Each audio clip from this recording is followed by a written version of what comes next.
Yogyanira kang para prajurit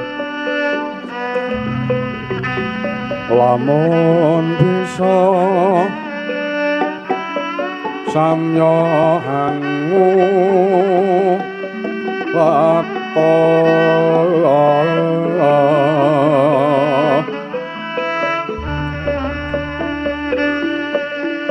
kadingone caritane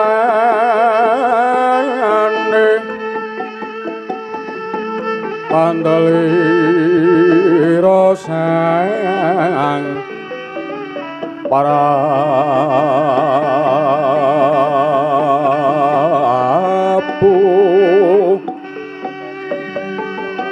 sasra bau ing Maespati aran batesu wando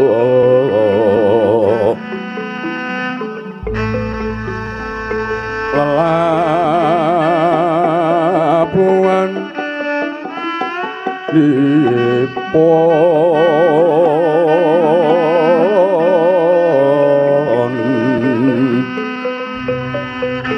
tangin long tripara para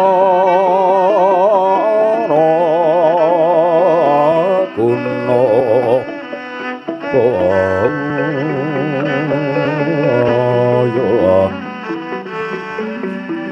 puron ingkang denan tepi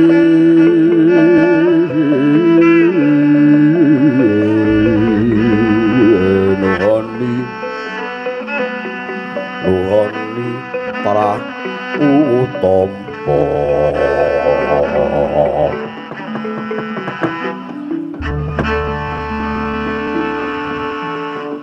ya Tungkara jagat manik raja Dewayu paman dari Sengguni paman Prasa Jenar miwah bapa Prabandurna wonten dawuh nggih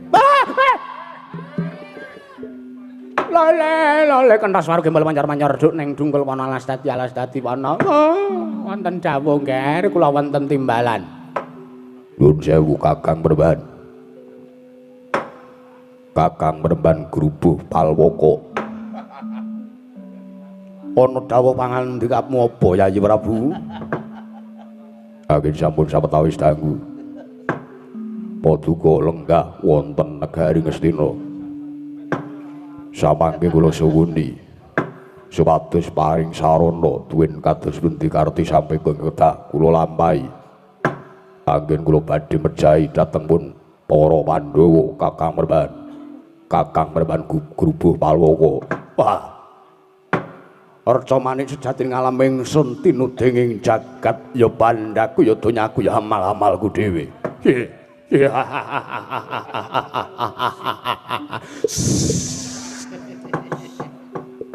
Nuwun sewu. Ora ngono to Yayi Penemban? Ora ngono iki nang kebonane wong ora bengak-bengok. Nggih, Paman Durna yen to ndaharaturipun Kakang Yayi Prabu sejatipun Kakang mung duweni ego nggih kados pundi Gandeng Pandhawa kuwi panca manunggal teges Pandhawa kuwi 5 cacahe dadi siji wong kuwi yen wis manunggal kaya dene kawula kuwi yen to wis manunggal rukun tetunggalan siji lan sijine ora ana perkara ingkang gawe congkrah kawula kuwi mau mesti angel dipisahke kawula kuwi mau mesti angel dipecahke sarawunge nggih Gusti kawon ngaten yo lajeng kados pundi serananipun lan gandeng jenengipun menapa kalian manunggalipun Purwandawa ngene Yayi Prabu sira Yayi Prabu Jaka Pitana ora usah kuwatir mergo aku dhewe ingkang bakal temandang sarananipun manteni Pandhawa kuwi sejatine gampang dayane Pandhawa kuwi asline mapan ana ngangganing si Janaka. Yen to Janaka ya panengahe Pandhawa wusirna, Pandhawa liyane arep dipateni angel mijet wae ngeranti suwe banyu sinaring paribasane. Mekaten. Ya. Lajeng kados pundi anggenipun badhe anjulung tungkul dhateng kadang kula pun panengahipun Janaka. Aku tak nyuwun ngambil garwa Prameswari Ngastina. Aduh. Bojo kok disilih ki piye to? Nuwun sewu, Paman Durna. Kula nyuwun ngambil menika mboten badhe kula neka-nekoni. Nanging menika namung kinarya srana anggen kula badhe amblithuk dhateng kantoripun para Pandhawa. Ngono. Ii. Yen panjen mekaten, kula lilani sak pangke kados pundi sarananipun kula pasrahaken dhateng Arsawa Duka Kakang Perban Grubuh Palwaka. Garwamu ya garwa Prameswari ya Yayi Ratu Banawati kandhinen mrene, Yayi Prabu Jaka Pitana. Sarating pandam sumala amadang isroning pasarean angenani wadana ramu-ramu ngalingan ngrangan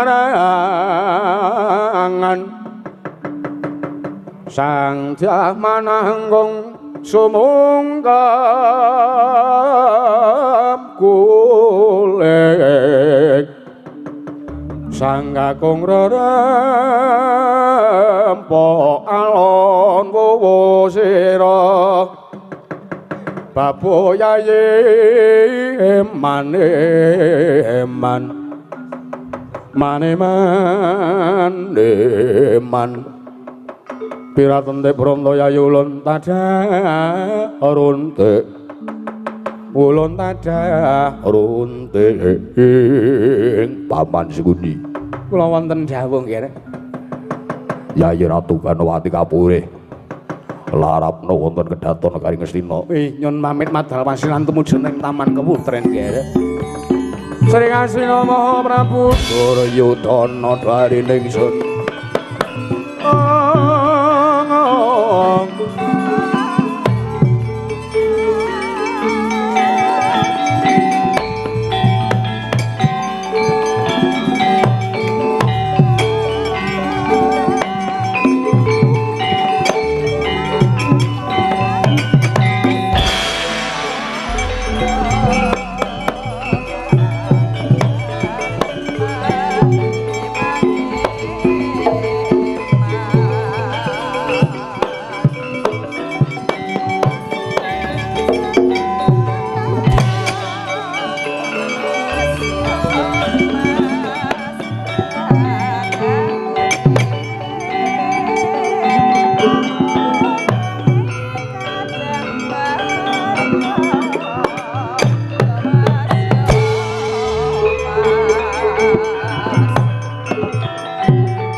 Wanudaya tama ngambararum sang kusuma yatal mawur wadu Branta madu Branta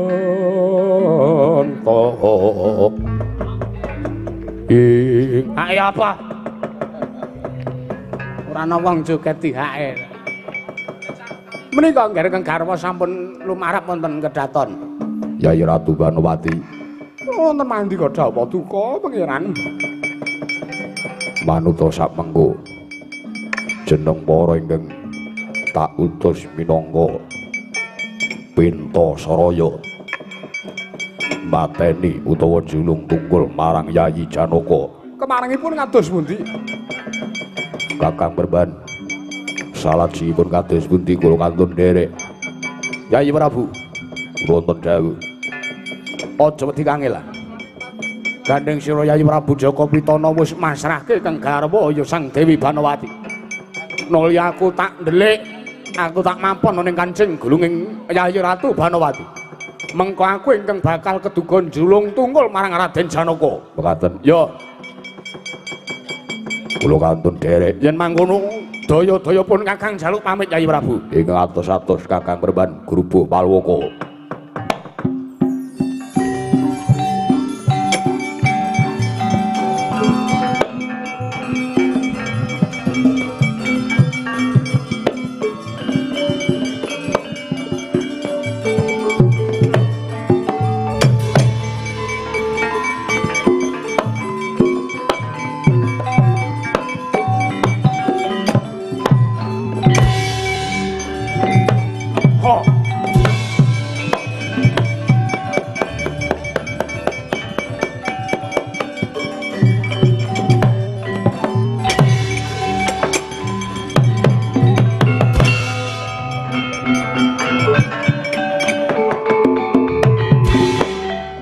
Yayi Ratu. Kula wonten maring adhawuh jeng sinuwun. Padha tikangilan. Budhalo ning Satran Madukara. Giri Godanen Janaka. Tobat. Jane kula wedi nek konangan. Piye? Mboten. Muni piye? Mboten. Ngaten kula nyuwun pamit tumuju wonten Kesatria Madukara badhe julung tungkul dhateng para kadang kula pun Dimas Janaka. Hati-hati aja ibu cah cilik.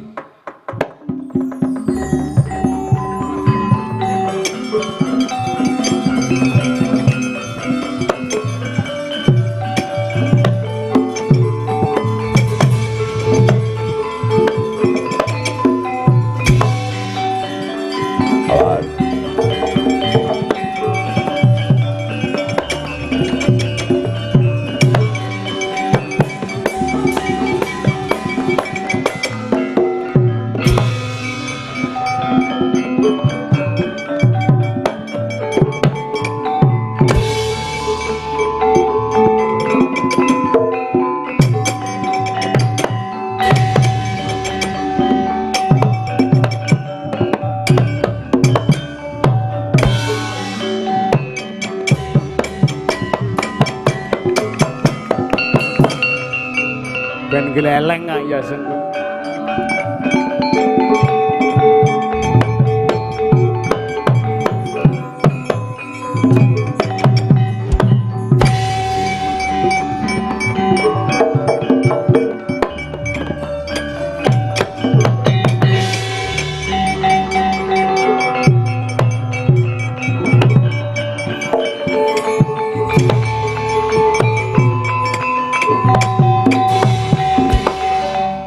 Mangkahang rasa sumbar mawalindru bumi gonjing maludha guntur katok amang suli kandha ing ajeng kala wau kocap nenggih Sang Prabu Dewa Salani ingkang wis mindha werna wujuding Sang Prabu Puntadewa datan kantun widodari ing kayewangan Surdaya nenggih Sang Pandya Bathari Durga ingkang wis mindha werna wujuding Sang garwa Prameswari negari Ngamarta nenggih Sang Dewi Wara Drupadi kocapo Puntadewa palsu pinanggih kalian Drupadi palsu.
saya katriya trias mara marang risang kadirate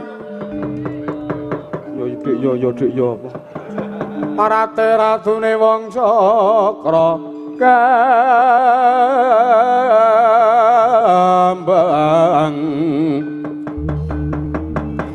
kembang jaya kusuma semrengga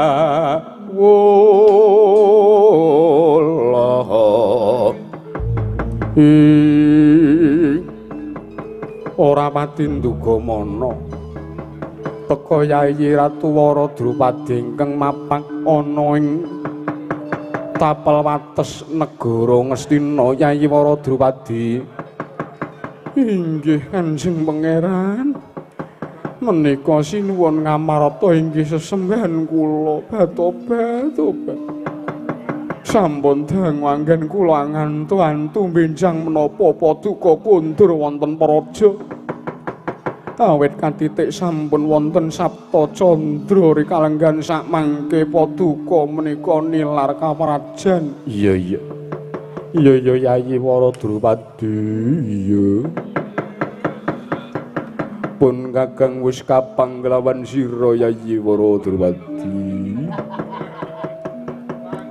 Inggih semanten ugi ingkang rayipun Drupadi sinuwun prayogane kepiye?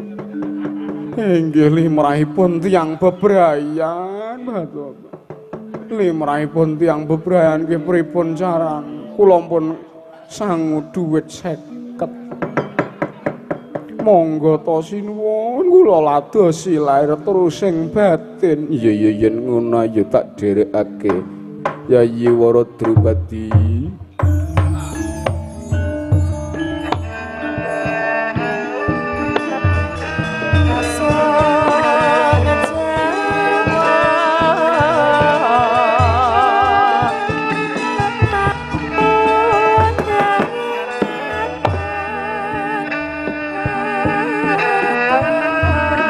Wis pitung sasi lawase ngempet kaya ngapa to dosi tanging penggalih inggih iya mengko sikik gandeng anane mung grumbul jenengan menika napa wedine pun Ucap wis pinanggya sang kekalih karon sih wonten madaning grumbul nenggih sang Dewi Wara Drupadi ingkang sejati kedadosan saking Hyang Pandya Bathari Durga semanten ugi sang Prabu Puntadewa ingkang sejati kedadosan saking sang Prabu Dewa Serani. Kocap ibarat kaya dene wong bebrayan omah-omah wis mataun-taun sang Drupadi Pindawarni datan grahita bilih sejati punika kang putra piyambak semanten ugi sang Puntadewa Pindawarni datan grahita bilih menika ingkang ibu piyambak pramila ngantos luput nyang ketrucut ngenira sang Dewa Serani ya Puntadewa Pindawarni nolya karon sih wonten madaning grumbul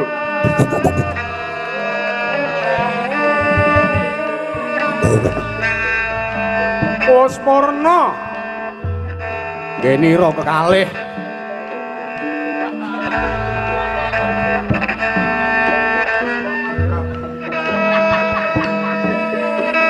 sang Prabu Dewa Serani ya Puntadewa Pindawarni ibarat kombang kang wis tuntas ngisep madu sarining tawang kang ginembol dening wujuding kembang nolya kekalih sami sare nggih sari datan grahita bilih sampun wanci gagat enjang kamangka nggih nyosami wungu sampun badar sejatining wujud nggih sang Pandya Bathari Durga semanten ugi Sang Dewa Srani nanging dadi kailaning jagat gaweaning para dewa krana wis keladuk luput Sang Dewa Srani pramila salah kedaden dados wujuding Srenggala jeleh kepati sang kekalih wau.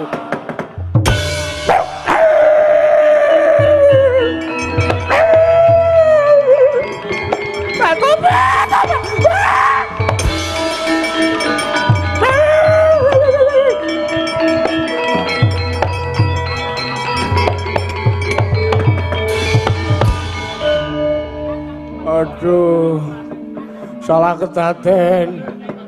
Aduh, iki piye? Walaitan. Dewa, aku njaluk tulung Semar, tulungan aku Semar.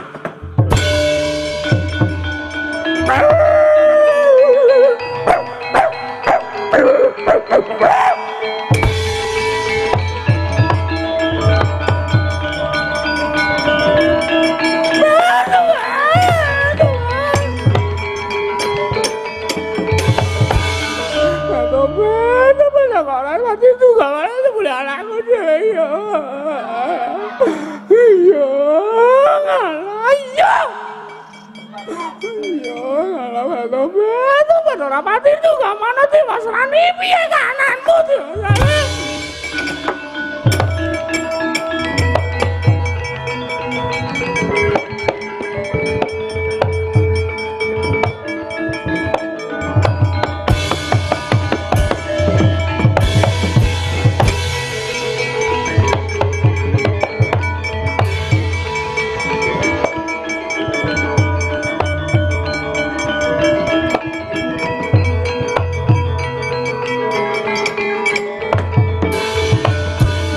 mangowet si manyoro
yetno semuri reseko balik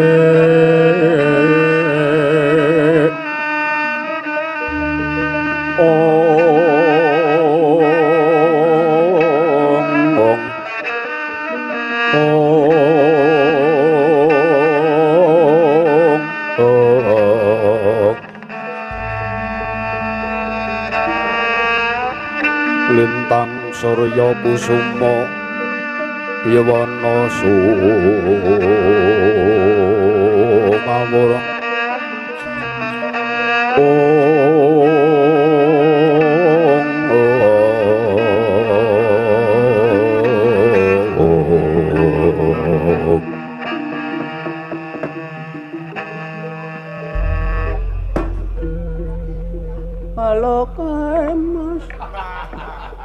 lintang emaku sinawang keton uya-uyaan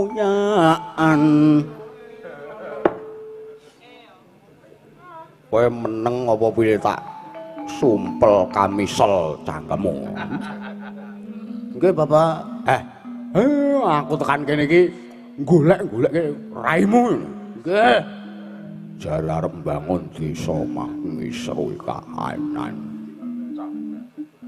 Rondo anyar. Napa? Krungu wong muni rondo anyar dadi.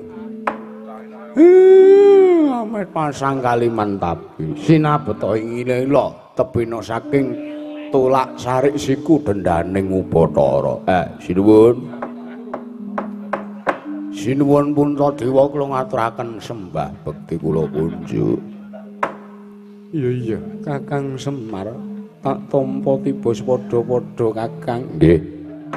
Ndara Werkudara bekti kula katur Ndara. Yo Dipol tak tampa pangestuku kae tampan ngono. Ha nggih sampun kula pundi. Ndara Janaka bekti kula kunjuk. Iya Kakang tak tampa pangestuku tampan ngono. Pun kula pundi. Bleh. Apa? Rombonganmu ki iso do meneng ora?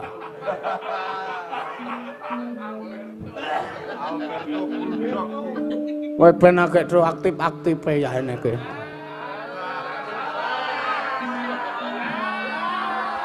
Tokno ae. Sesuk sik engko bengi rak permasine ya kaya ngono kuwe. Sing nyaran dobleh aku engko tak ngendang. Weh, kowe iki ngendang. Heeh. Ben mumet dalange ta. Merasaken rembag ingkang sampun kula aturaken kala wau ing ngarep, Ndara. Iya Kakang kepiye? Kula niku mung nyuwun maseksen sampeyan, mung nyuwun senjata pitulunge sampeyan. Jlentrahing rembag anak kula Bagong sing kepengin bangun dusune nganti wangun. Ya wangun disawang, ya wangun dirasakke. Ya wangun nek srawung, ya wangun nek diawori. Adan.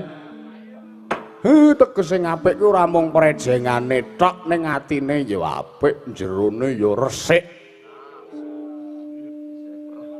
Apa kuwi Kakang? Kawula pedhukane Bagong niku lho. Banjur sambung rapete apa nglawan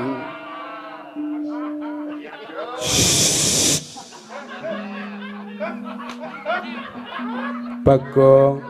Dalem. Kancamu kae kon meneng sithik. Nek rasan-rasan ki dibatin bae. Lah niku ampun dibatene, dasare ngoten niku ae. Saya nek omong biyo. Banjur sambung rapete apa Kakang kelawan para Pandhawa? Kula nyuwun sampean sak kadang Pandhawa rawuh wonten ing Pedhukuhan Karangkadempel. Rembukan kalih kula. Sak sampunipun niku mang rawuh teng Pedhukane Bagong. Sampean mang paring tuladha kalih para kawula. Mang paring patuladan kalian kawulanipun Bagong. Ngene iki lho carane mbangun moral. Mang paring patuladan kali anak kula Bagong. Ngene iki carane ngrengkuh kawula. Kepiye carane dimen supaya iso ayem tata titi tentrem. Dadi kula nyawang negara Ngamarta niku ora mung negara sing ageng nanging negarane ugi agung ngaten. Atut runtut tansah rerentengan ing sakrina lan wengine. Datan genggang sak rambute ngaten.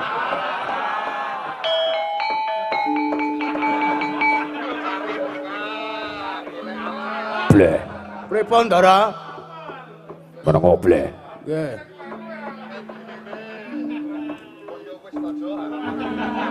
Ngomong-ngomong kok ora tau bener. Yen mangkono ayo tak dherekake Kakang enggal-enggal lumarep ana ing padukuhan Karang Kadempel nulya paring tuladha ngersane Panakawan Bagong lan para kawula. Nggo kula dherekaken. Permara rewangus wanya ngambreng kati karananing kas wase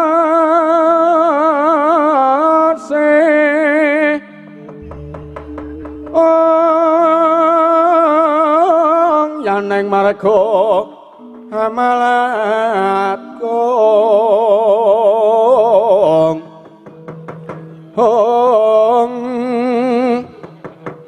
sang kandha Mastratmaja lang-lang laluhang lati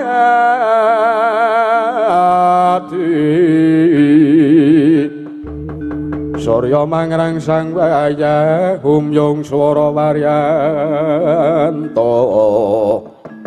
ing batu-batu Mbak Dimas Janaka pun Mbak Yu kapan Dimas?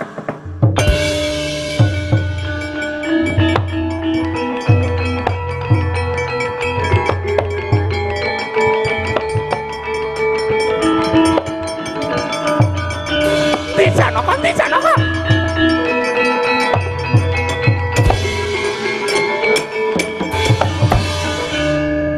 iya kae sajake Ndara Janaka le bayar kurang 100 ya.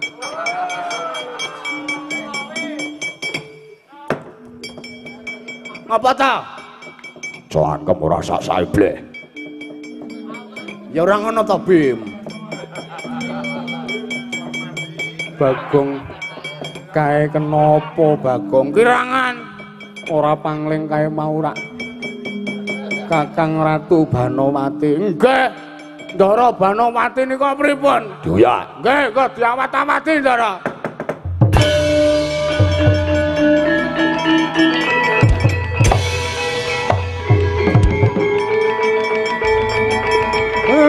Sekedap.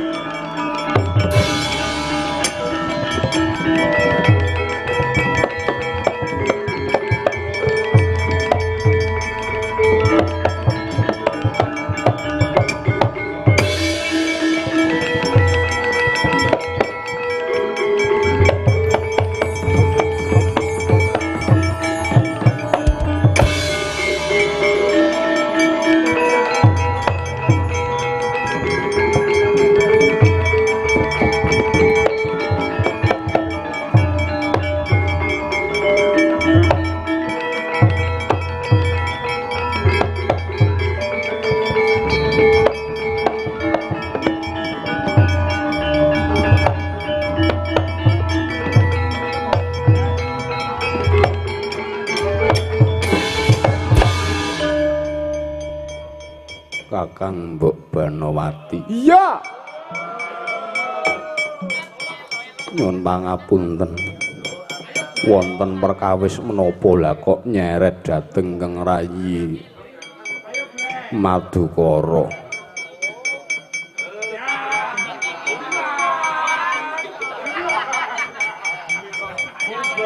Ayo. Gek udul. Ora tatanan.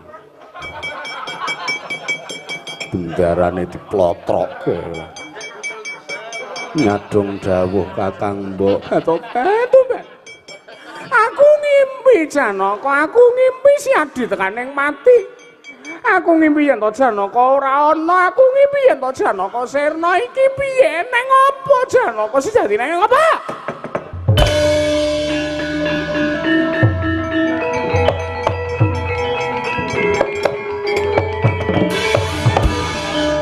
Aduh Kakang Bu.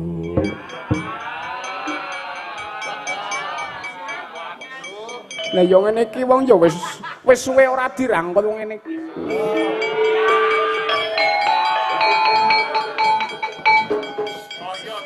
Den, Piye bleh? 50. Panjenengan menika mboten raos, mboten krasa menapa pripun. Sejatosipun kula mlebet wonten ing alam pangimpenipun Kakang Mbok Banowati menika kula pengin pinanggih kelawan panjenengan. Batobat, ha mbok yo ngono arep ketemu ki mbok yo rasane dadak meni sasmita sing ora-ora ngedeg-degi Batobat. Nah jiger ki wong wedok nggo tawa dhewe apa ya? Tak enteni nang kene, tak videone. Ana apa yen ngono malah si Janaka, si Adi Janaka ingkang pengen ketemu malah pun Kakang. Inggih Kakang Mbok. Iya. Kula menika ora badhe nampa putra malih. Tegese piye? Kadang panjenengan pun Yayi Wara Sembadra menika sak menika nedeng ngrebini. Ngono. Inggih. Monggo anggenipun ngrebini menika nedeng nyidam-nyidamipun. Nulya sisian kula inggih bojo kula iki kadang panjenengan pun Sembadra menika nyidam sanget kepengin ngagem kancing gelungipun kagunganipun Kakang Mbok Banowati. Kakang Mbok,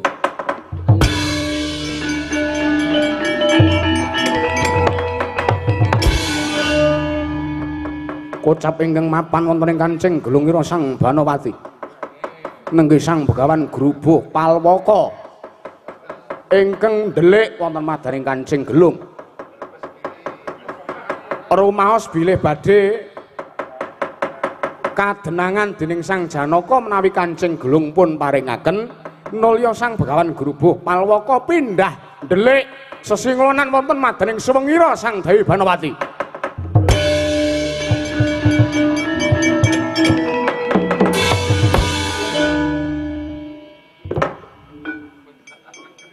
Ya nya menika napa? kancing gelung sing tok karepake. Nyuwun pangapunten kula kesupen. Ingkang badhe dipun suwun ngampil, ingkang badhe dipun ginakaken dening Yayi Wara Sembadra menika sanes kancing gelung panjenengan. Banjur apa? Suweng panjenengan. Batu panu ngrepoti wae ora. Wah, konangan iki ora pindah.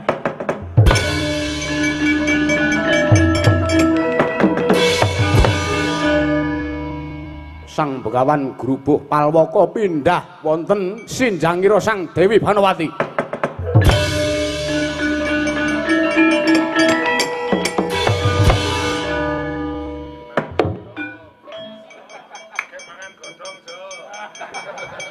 Nya iki suweng sing digarapake kelawan para Sembadra. Nyuwun pangapunten kula kesupen malih.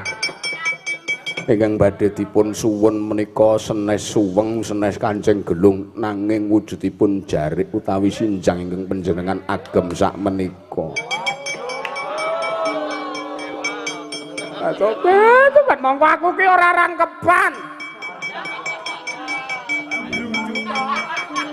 Dijilih Mamandara. Kula tak cepak kamera teng mriki. Inggih pripun serananipun kula nyuwun ngampil sinjang menika. Wah, pindah ning kesemekan wae aku.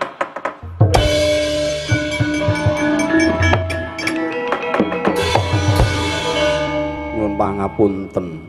Apa meneh?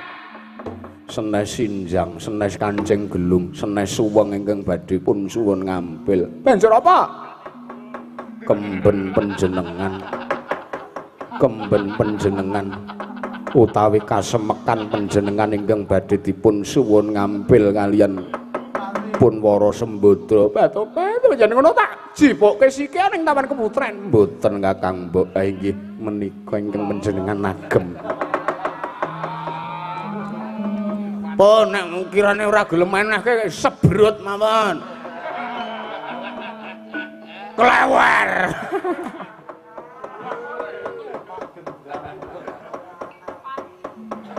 Pripun paringake napa mboten?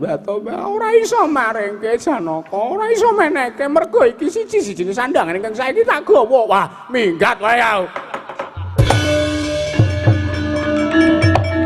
Hei! Janaka aja mlayu! Janaka! Janaka!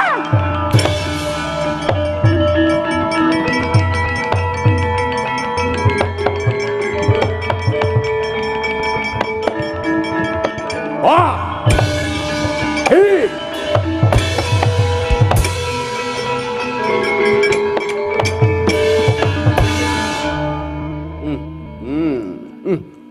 Kok kelet ngene. Ndelik ngon Bedhama. Wah, lah edan kok Janaka iki ngerti-ngerti lho. Janaka ki lantip-lantipe lho parat. Ora nyimpang marga konangan sejatine aku sapa?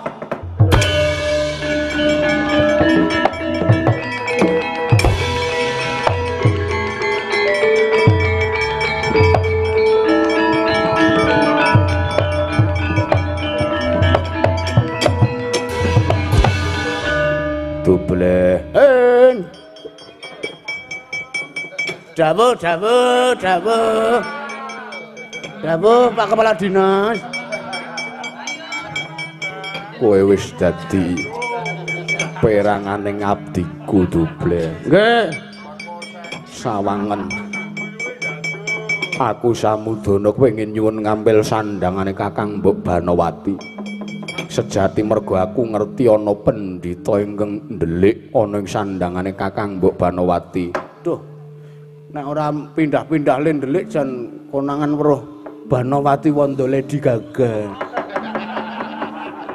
Kuwi apa? Apik lho. Sampeyan dereng pirsa ta? Piye? Dewi Banowati ngono? Kepiye? Jinggo. Ora usah tok omongke.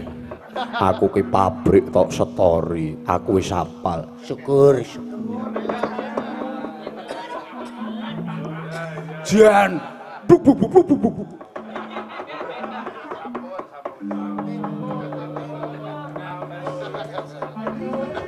Bapakmu nyandi. Sinan. Bapak. Cepuk ta? Iya. Sekedap.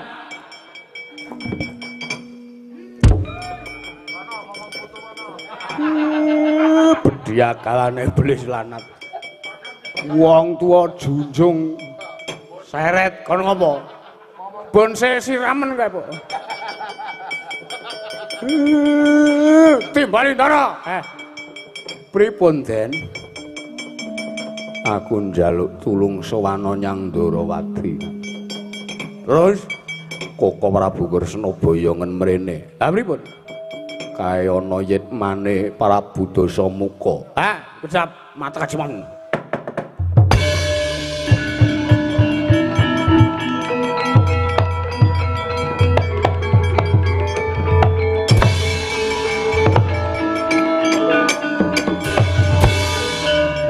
Kresna sinayang manggelung mangruk mining cakra kumiter mijil.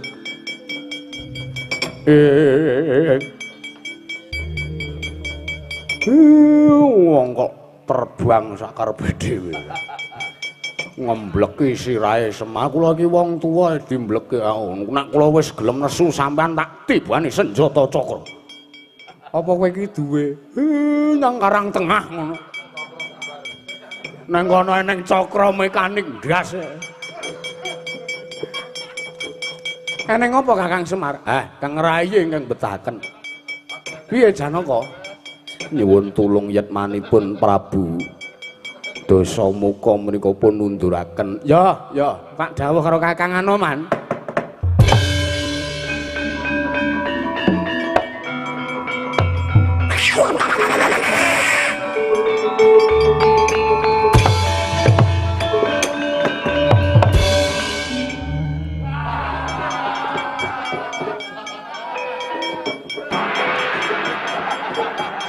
Reng bonek ngantoki ra nyekel gamelan.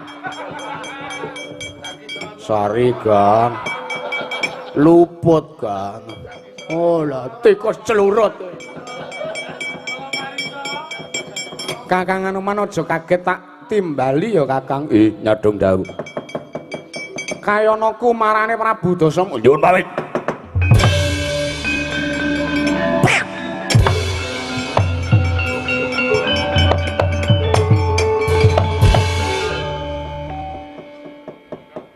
Wis rampung kae dereng-dereng sekedap. Anak kula rong kelakon le arep bangun desa kok. Sampean mang manunggal riyen teng negara Ngamartandara. Ya.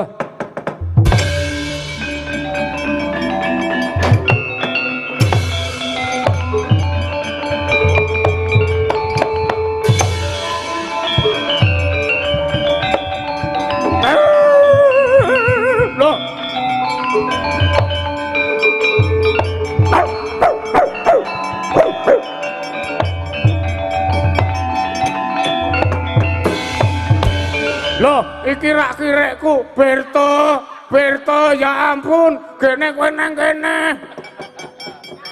Jan wis Pak, tak openi mahlung ae, saiki bali.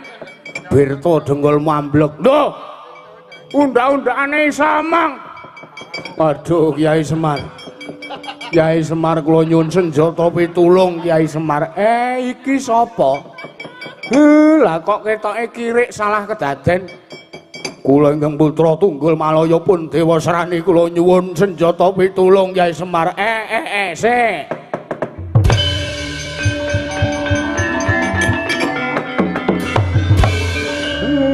Larah-larahe piye kowe iso dadi kirik ki?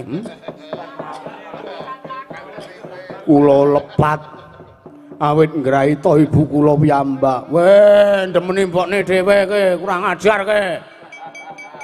Arek kaya Sangkuryang kowe.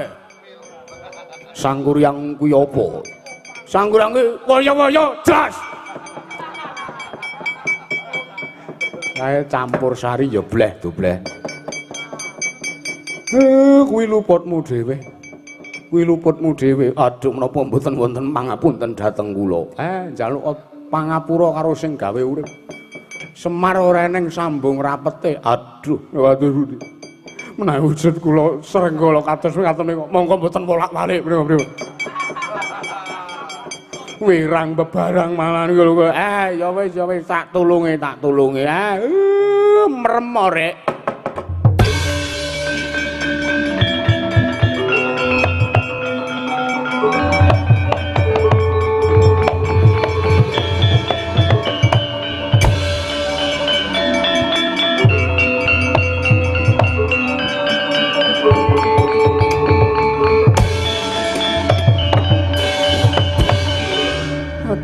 Aduh Siwana Yantaka kula ngaturaken agenging panuwun. Ora tok balene neh lho. Iya.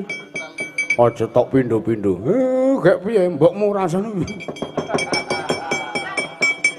Nuwun mapunten kula wirang menawi kemutan lampan menika. Alah.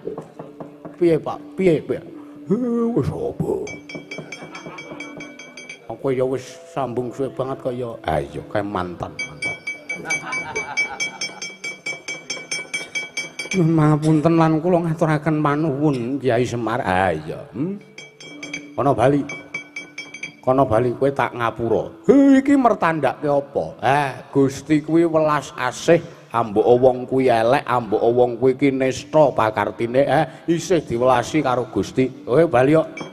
Bali dandan ana pakartimu, dandan ana moralmu kono. Tunggul Malaya dibangun. Sesuk ben enek lakone Dewa Serani bangun desa ngono. Nyaingi aku, kok nek kena karma budaya lho Dek. Ayang campur sari wis ditiru. Nyatane ngendangi aku sewengi abuh tangane. Daya-daya kula nyuwun aja guyu kowe Dewas Rani. Anggepe apa bebas kowe. Kowe sing nanggung karma budaya. Siwa Semar kula nyuwun pamit. Ngati-ati dandani sing apik, ragamu, atimu kowe.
Mangangro sesumbar mawa lindhu bumi gonceng kumalodo kuntur katok umup sang calani di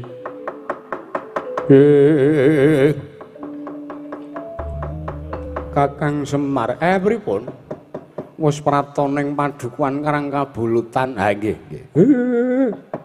Kok gelis men rumangsaku aku mau mlaku nyang Amarta. Menawa kowe menawa.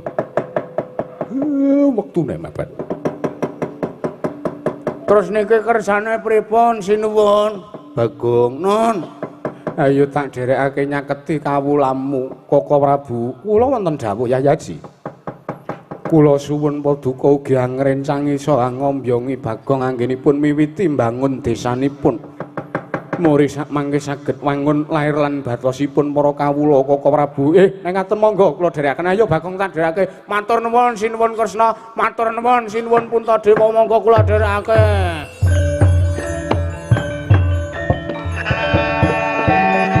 Wah.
Rasa madangi jagat tuk mungup aneng sapucak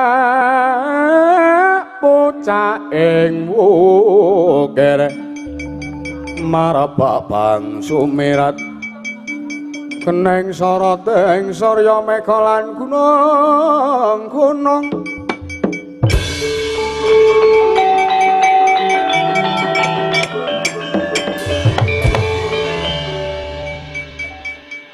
Dobleh ngisruh Kakang Duryudana Werkudara Urung katekan sedia aku arep mateni marang para Pandhawa, malah kowe siki sing tak pateni.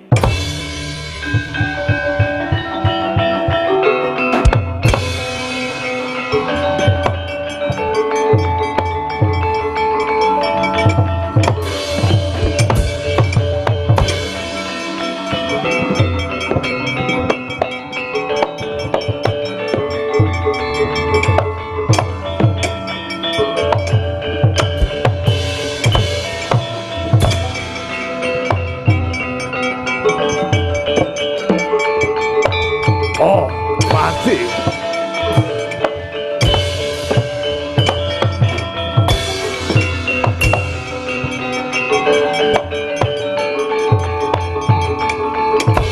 Aduh.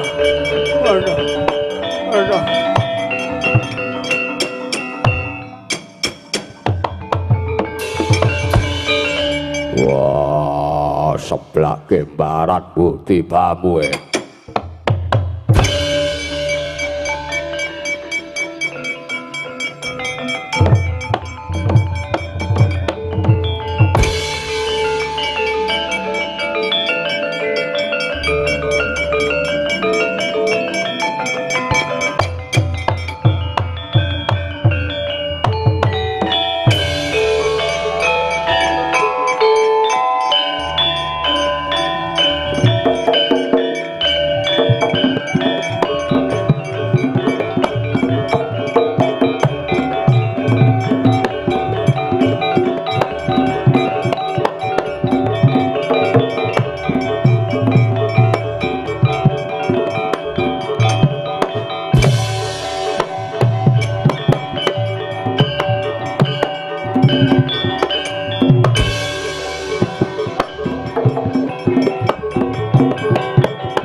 Wangi-wangi ya lah ya mer kutut manggung jalo ombe eya owe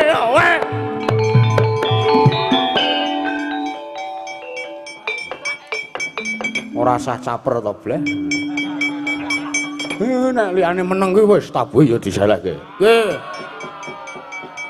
nyonye apa to nyonye nyek oh mara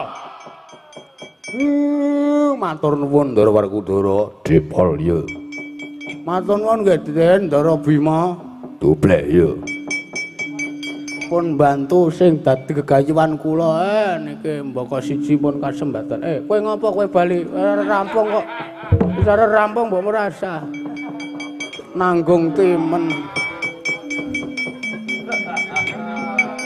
nanggung. Bali mlebu meneh. Mbok wis ning jaba ae mau. Matur nuwun nggih Den Ndara Bima. Pun kasembatan siji mbaka siji aspirasine kawula pun disampaike teng kula wau kek kula pun taren kalih sinuwun Darma Kusuma. Yo bleh yo. Nggih. Aku yo ngaturke panuwun yo bleh. Nggih. Mergo kowe aku sithik akeh ngerti marang kananing para kawula. Wah iya. Malah kula ngaturaken manuwun. Sedaya lepat kula nyuwun lumebaring Se Samudra pangaksami. Malah sisan dene mugi-mugi sak pengker kula sak rombongan saking laladan mriki para warga masyarakat Mbanaran 6 7 lan 8 tansah manggya ayem-ayem tata titi lan tentrem gemah ripah jinawi karta tata turta raharja. Sedaya memala saged sir entek ketamplek kecemplung kedung kendang kentering kali bengawan keseser uram bersilang musna kecocok tunggak kayu donalaya tulak sawan balya neng dalan. Sedaya lepat nyuwun pangapunten, slamet to sing nanggap, slamet to sing ditanggap, slamet to sing nonton tanggapan, slamet to sak kabeh-kabehane. Yo Semar. Amin, matur nuwun nggih Den. Yo bleh. Ampun lali golekane nggo goleki sing becik lan sing ala. Nek sing becik niku ya lakone, sing ala piyagane. Ya ora ngono, Puk, cepet. Aku nyaran ki nganti kejek-kejek. Disawang nganti kaya wong Parkinson. Masa ya ora ta regane wong tuwa. Anggepe ra. Nggih ta, Ndara Werkudara. Ayo bleh, yo bleh yo. Nggih. Matur sembah nuwun sedaya lepat kula nyuwun pangapunten kula cekapaken semanten. Matur sembah nuwun. Wassalamualaikum warahmatullahi wabarakatuh. Waalaikumsalam. Coba